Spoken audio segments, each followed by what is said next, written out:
नमस्कार, मेरा नाम है डॉक्टर लवकेश मित्तल। आज हमने डिसाइड किया है कि कोरोना के बारे में हम एक वीडियो छोटा सा आपके साथ शेयर करेंगे, जिसमें हम बताएंगे कि कोरोना की कैसे हम आगे अपना ख्याल रखें जिन लोगों को ऑलरेडी कोरोना हो चुका है। काफ़ी लोगों के मन में संदेह है और तो हमने इसके लिए एक स्पेशल आज वीडियो करने के लिए सोचा है। आप अपने कमेंट सेक्शन में इसके बारे में और भी क्वेश्चंस जो भी हैं डाल सकते हैं, उसका हम आपको रिप्लाई करेंगे।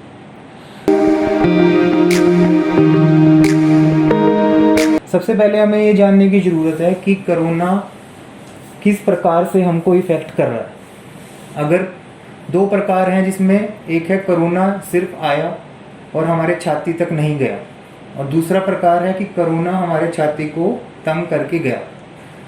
तो जिन लोगों को सिर्फ कोरोना आया, अब वो अस्पताल में भर्ती हुए या नहीं हुए उसके लिए, या घर पे ही उन्होंने अपना उपचार कर लिया, तो उनको सबसे पहले ज़रूरत है एक अपने छाती के एक्सरे की, कि क्या वो उनकी छाती इफ़ेक्ट हुई है या नहीं हुई है। चाहे आपका RT-PCR नेगेटिव आ गया हो, उससे ज़्यादा फ़र्क नहीं पड़ता। फ़र्क ये पड़ता है कि क्या हमारी छाती पर इफ़ेक्ट हुआ है या नहीं हुआ है।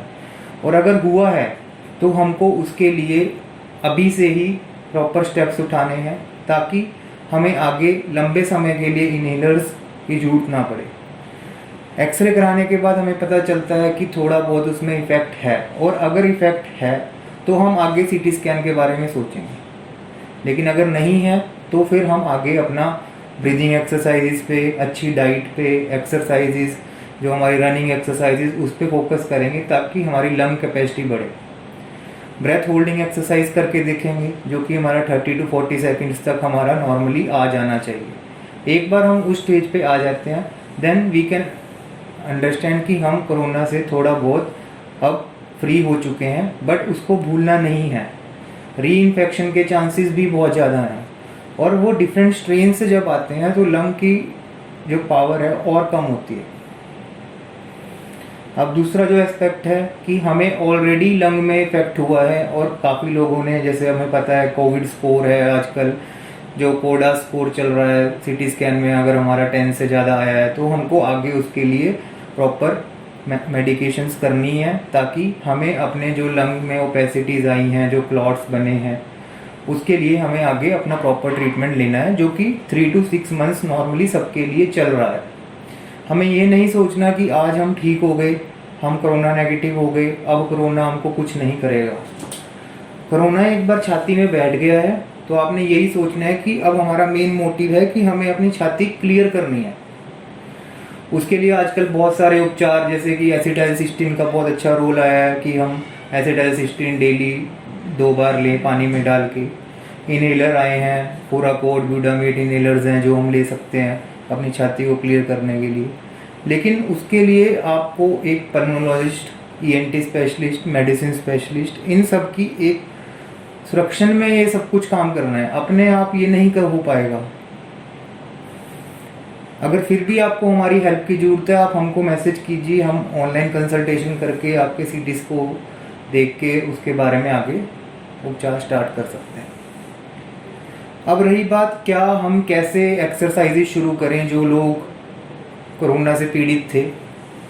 तो सबसे पहले मैं बोलूँगा कि हमें वॉकिंग स्टार्ट करनी है। देखो, लंग्स का काम, लंग्स अब मैं बोल रहा हूँ तो मेरे लंग्स अभी भी काम कर रहे हैं।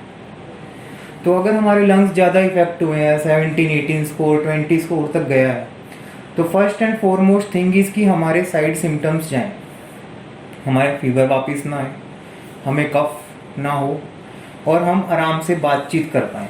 फर्स्ट इज़ दिस, चाहे उसमें हमको 2 वीक्स लगें, चाहे हमको 3 वीक्स लगें। दूसरा है, जब हमारा कफ चला जाता है, हमें सांस लेने में कोई दिक्कत नहीं है और हमारी ऑक्सीजन सैचुरेशन 95 अबव मेंटेन हो रही है, तब हम धीरे धीरे वॉकिंग स्टार्ट करें। अब वॉकिंग का एकदम से हमें ऐसा नहीं है कि हमें एकदम से 5 किलोमीटर की सैर शुरू कर देनी है। हमें धीरे धीरे 100 मीटर स्टेप्स को फॉलो करना है। सबसे पहले we will go for 100 metres, then for 200 metres, then for 300 meters, and slowly within 1 to 2 months we have to reach to 1 kilometer, जिससे हमें सांस ना फूले और हमें उसके बाद अपनी ऑक्सीजन सैचुरेशन को चेक करना है। फिर हमें डीप ब्रीदिंग करनी है, नाक से लंबा सांस लें, छाती तक लेके जाएं, छाती में थोड़ा होल्ड करें, कोशिश करें कि स्टार्टिंग में 2 या 3 सेकंड का होल्डिंग पीरियड हम रखें और उसको कोशिश करें कि हम 10 सेकंड तक लेके जाएं ताकि हमारे एल्वियोलाई फूलें, ठीक है। और अपने डॉक्टर की प्रिस्क्रिप्शन के साथ चलें। खाली एक्सरसाइजेज और खाली दवाई दोनों मिलके आपको फ़ायदा नहीं देंगे।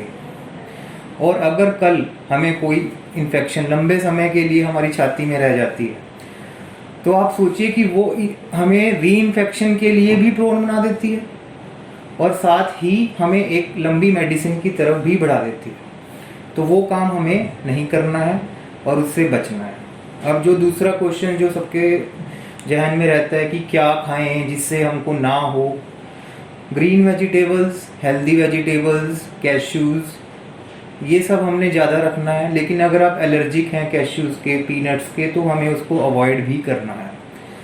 सबसे पहला जो काम है, हमें जल नीति भी करनी है ताकि डेली हमारा नाक साफ रहे। जल नीति के बहुत सारे वीडियोज़ हैं यूट्यूब पे जो आप देख सकते हैं, वरना आप हमको भी शेयर कर सकते हैं अपनी प्रॉब्लम। अगर आपको करनी नहीं आती है तो वी विल गाइड यू एज। So here we will end this video with a positive note. So I will want to say, मैं यही कहना चाहूँगा कि कोविड से अगर हम निकल गए हैं तो ये हमारा 80% भाग्य है और जो 20% अब बचा है वो 20% भी हमको पूरा करना है ताकि वो पूरे सिस्टम से अच्छे तरीके से साफ़ हो जाए और आगे हमको उसकी दिक्कतें झेलनी ना पड़े। ये मेरी आपसे रिक्वेस्ट है कि कोरोना नेगेटिव रिपोर्ट आने के बाद अपनी छाती को मत भूलें। धीरे धीरे शुरू करें, धीरे धीरे आगे बढ़ें और उसको पूरा लेके आने में आपको कम से कम 1 से 2 महीना तो लगेगा ही लगेगा। ये मत सोचिए कि वो चला गया है और 5 दिन बाद आप नॉर्मल घूम सकते हैं, फिर सकते हैं। अपने मास्क पहन के रखिए। अगर कोई भी सैचुरेशन डिप हो रही है तो डॉक्टर से मिलिए, घबराइए मत और अच्छी डाइट रखिए। कोई भी अगर आप डायबिटीज़ या हाइपरटेंशन से ग्रस्त हैं उसकी दवाइयाँ टाइम पे लीजिए, उसमें कोई भी ढील ना छोड़िए, क्योंकि जिन भी लोगों में इम्यूनिटी कम है उन्हीं की इम्यूनिटी को वो सहारा बना के आगे बढ़ेगा। और अगर हमारी इम्यूनिटी स्ट्रांग रहती है, जैसे बच्चों को ये ज़्यादा इफेक्ट नहीं कर रहा।